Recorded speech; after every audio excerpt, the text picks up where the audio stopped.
Hello everyone and welcome to West Fox. Today we're discussing Star Wars and Kylo Ren's redemption arc, or possibly lack thereof of arc. I call it more of a point, and broken point, probably. Broken points. This to be the Connect friendliest. the dots. Oh, it's a flat line. Yep, because we didn't know what to do.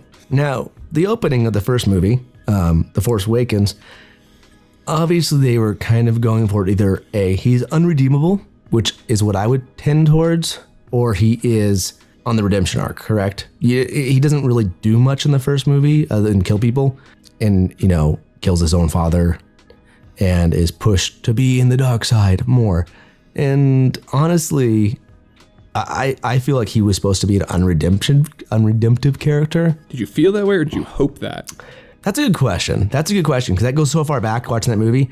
I was probably hoping it more. I didn't feel like it's a good character to redeem because I felt like his actions pushed him into space that a new character can be redeemed, right? Like in the stories and stuff. But I feel like he wasn't worth redeeming.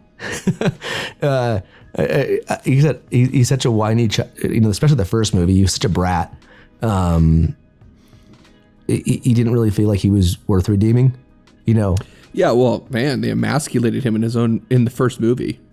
I mean, talk about a departure from making a bad guy. Yeah, I think in the second, I don't know, which one's worse with him? I feel like the second one, he's worse. Well, okay, so from my perspective, I would agree with you that I wanted to hope that he wouldn't be redeemed. And part of the reason was because in his first introduction in The Force Awakens, it's a clear ripoff from Darth Vader. From the opening scene of him landing on the planet, no different than the consular ship being attacked. There's a bunch of people who get shot, attacked, wiped out. He interrogates a person. He slaughters him, right? So Darth Vader chokes out one of the guards. Kylo kills that friend of the Resistance just for the sake of it, right? Just wipes him out. So you're kind of like, oh, okay. You kind of get that thought of, okay, here's a bad dude. Here's someone who doesn't care, is here for a mission, and is happy to wipe everyone out, wipes out the thing, continues on.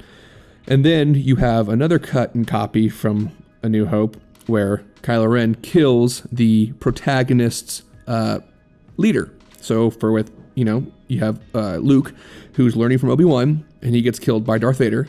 And then you have Rey, who has put her, Han Solo is kind of her first leader, whatever. And then Kylo Ren kills him. So apart from the difference and distinctions of who these characters were, there's a lot of copying and pasting of those moments. So those are two pivotal moments in the movies where it's a copy and paste and it looks like they're trying to build another Darth Vader character. Fine and dandy. I don't like that they ripped it off. I didn't think they had to. But then in the middle between those things, those ripoffs, you have the actual protagonist and the primary antagonist being Kylo interacting with each other, which is something you never really had in the first movie.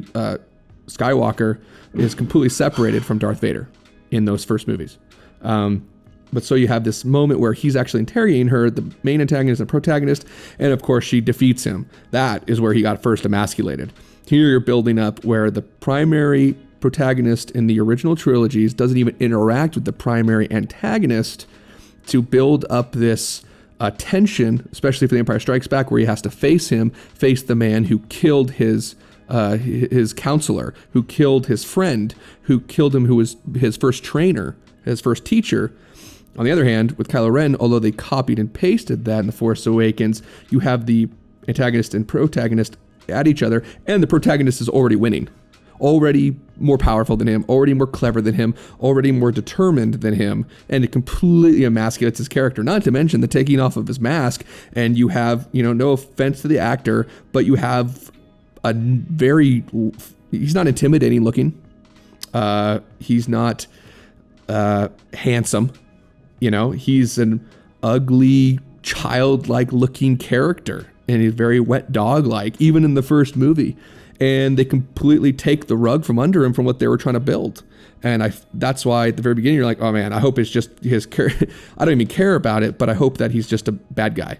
Because I don't want to see another copy and paste of Darth Vader being redeemed in the last 5 minutes. Oops.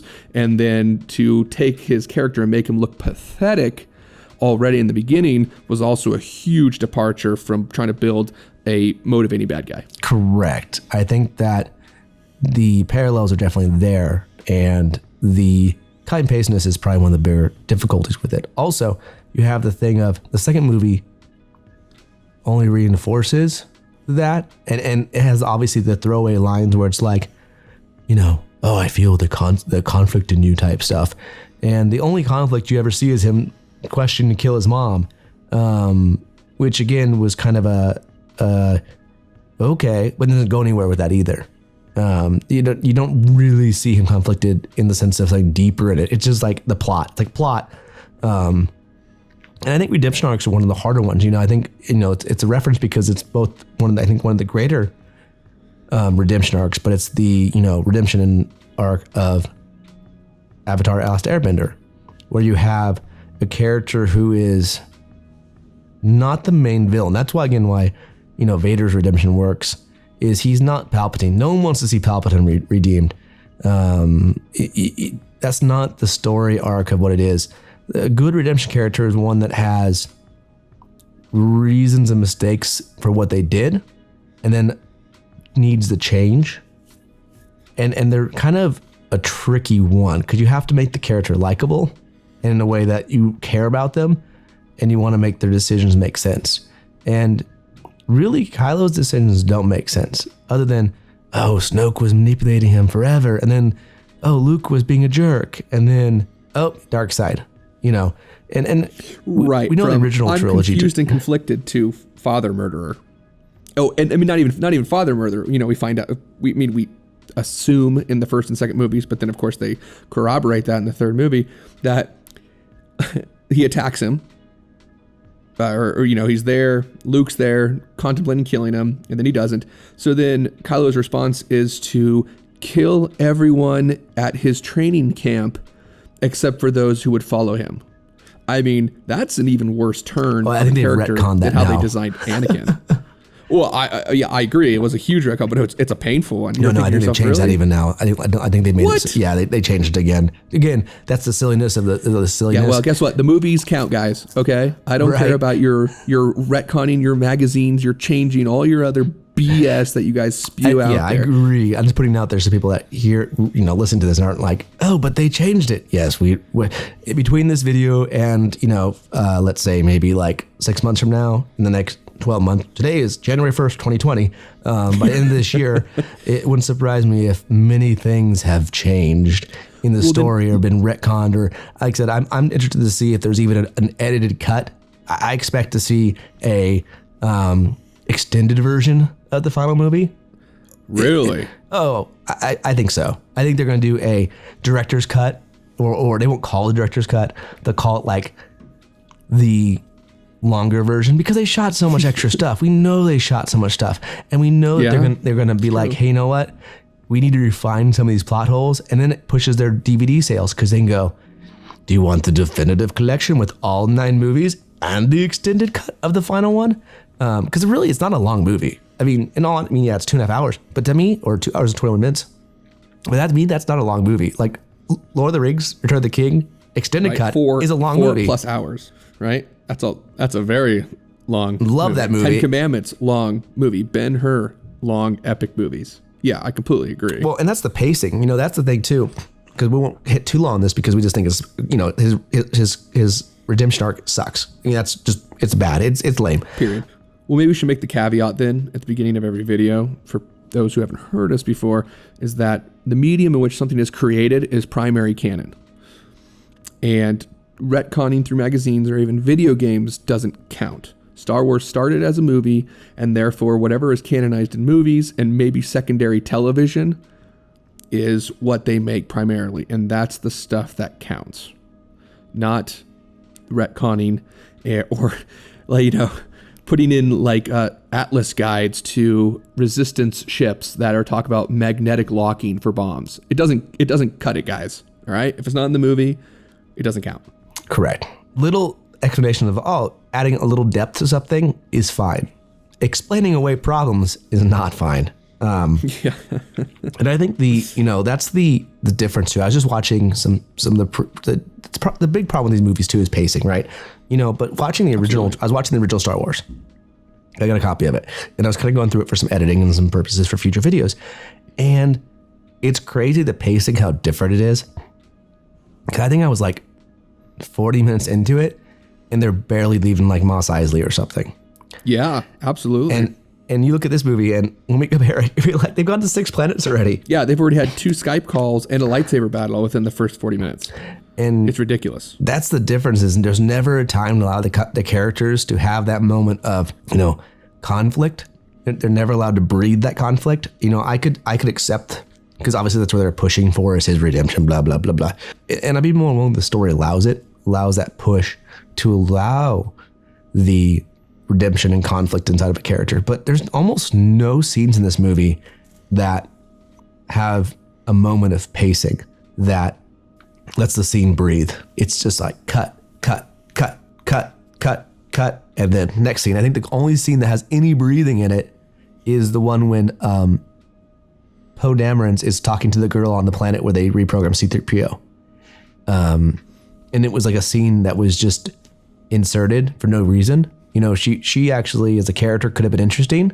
I think she's actually one of the better, for being a character for only 10 seconds. I'd actually say she's one of the better explained characters, oddly enough.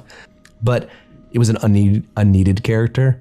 That whole scene there was unneeded. They didn't need her. She was just, honestly, all she was there for was the plot convenience of her giving a token randomly to Poe to be able to get into the ship. Exactly. And then she's magically fine. Guide to the Force power, to the power of the secondary MacGuffin to lead us to the other MacGuffin. Yeah, that's what she was. Entire set didn't need to be there. That whole reprogram C-3PO, that whole scene, you could literally cut that entire segment. Let's say segment because more than one scene, but that whole segment out. And what do you end up with? Oh, nothing other than you end up with nothing different than they're on the next planet. Well, that's what's amazing. There's so much in this movie, and yet nothing happens. It's the complete opposite of The Last Jedi. Nothing happens, and you feel like nothing happens because nothing does happen. In this movie, there's a bunch of stuff going on, and yet nothing still happens.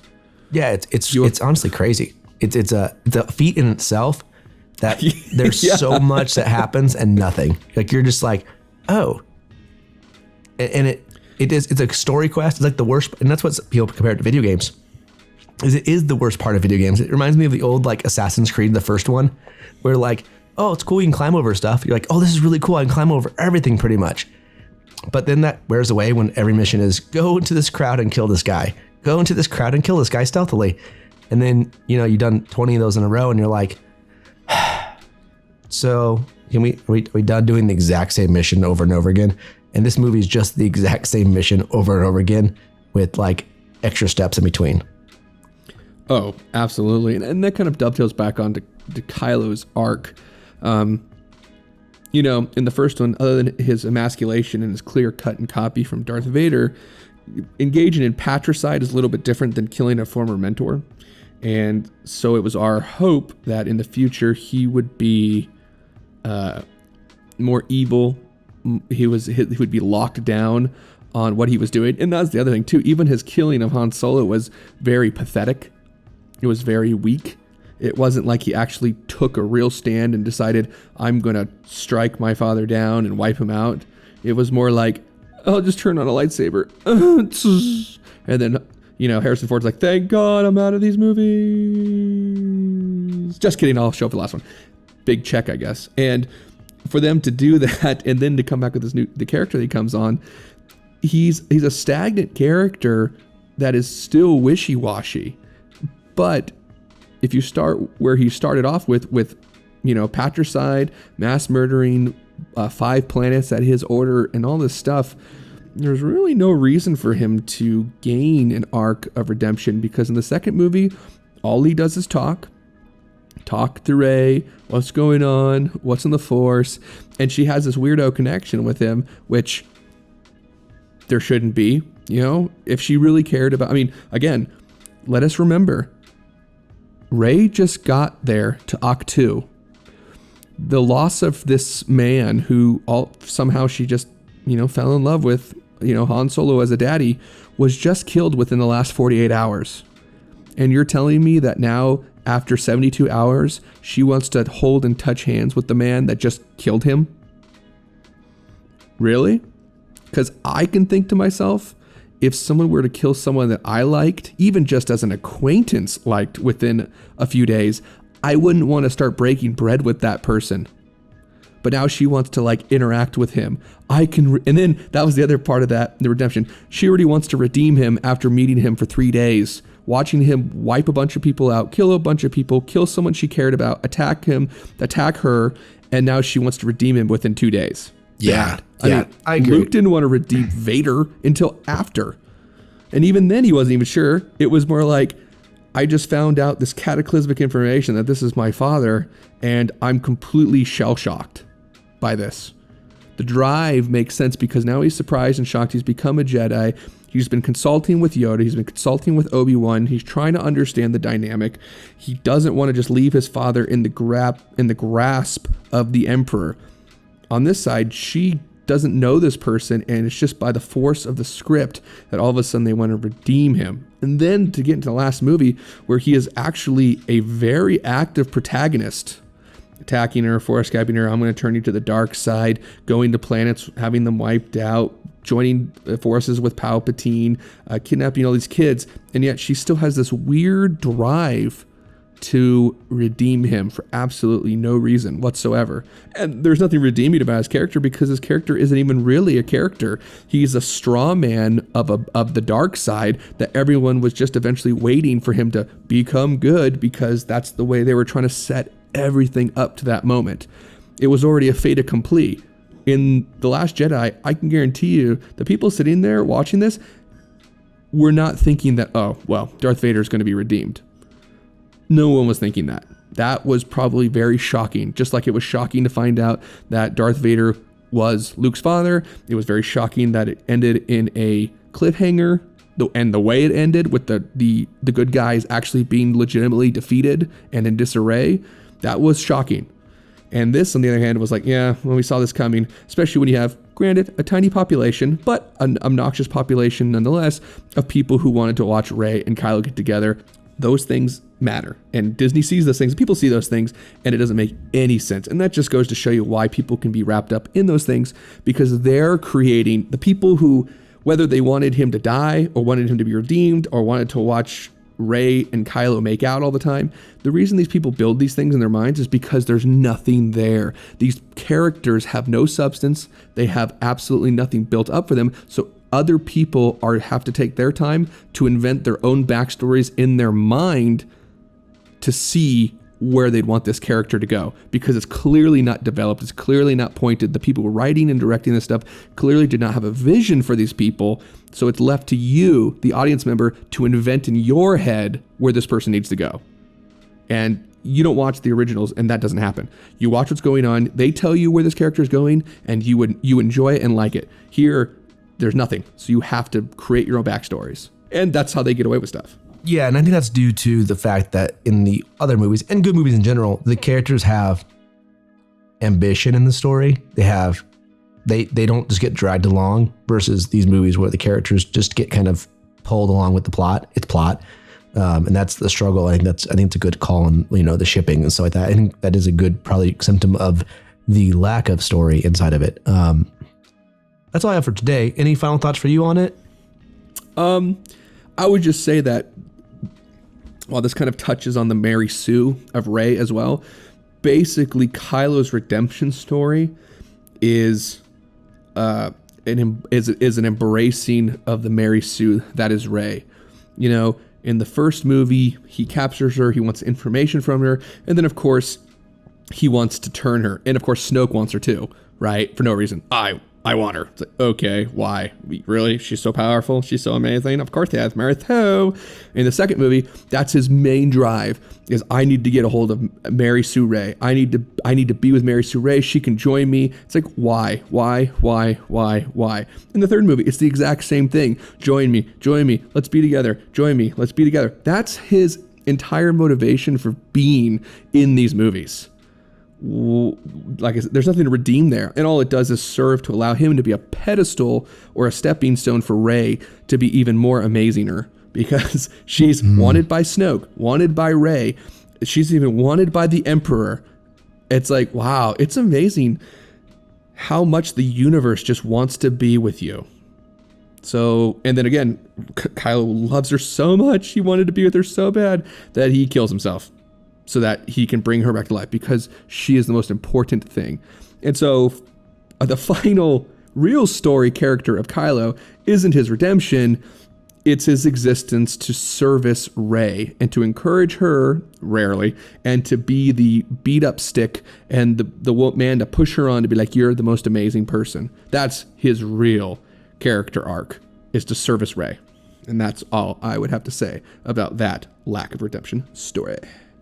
Right. Well, I think that's it's a lot of layers to it in that space, because when you start looking at Rey about that part of it, you do go like, oh, there is no real anything. It just, oh, there it is. Cool. There we go. And that's, I think, the problem, is that there really was no reason for the redemption, and the connection wasn't there. Like I said, they spent no time together in the space. So, like I said, it's more the commentary on, look at, there's another problem with the movie. And I know it's a lot of complaining from us, but it shows the lack of planning with it, and also lack of execution, because it matters. Storytelling matters. I mean, in the end, if you're listening to people like us who have critiques of the movie and take these things seriously, it's because storytelling and what people consume matter. When people only consume garbage, it doesn't, it lit in the soul. I mean, really, in the end, the reason we enjoy these things is because it, adds depth to the world that we live in. It's kind of like we can all live in a white room and be like, oh, cool. But it's why we have, painted walls, colors. We have art in the house. The movies are kind of a modern art, right? It's a modern art form. And, for people who enjoy them and the legends and the stories, it hurts when you're like, oh, this makes no sense and we don't care about it anymore. And we don't want to be in that space. But as these franchises have, all these, kind of the great franchises of the modern era get taken over and, usurped and abused, it takes away all the really good things about them. And then that's what sucks for the, people like us who enjoyed the originals. And, we could enjoy different things inside these movies. The problem is you have to execute it correctly. And that's in the end, it's like buying a car. Cool, it's a modern car. I can enjoy a modern car, but I need to run. And then this is a movie that doesn't run. But thank you all for joining us today. I hope you have a pleasant day. Welcome to the 2020s. And hopefully Happy New Year. Yeah, Happy New Year's to everyone. We'll see what brings the new things out. We got some new series come out. This will be a big year for us, so we're very excited. And I hope you will join us on the journey. Have a great day. Bye-bye now.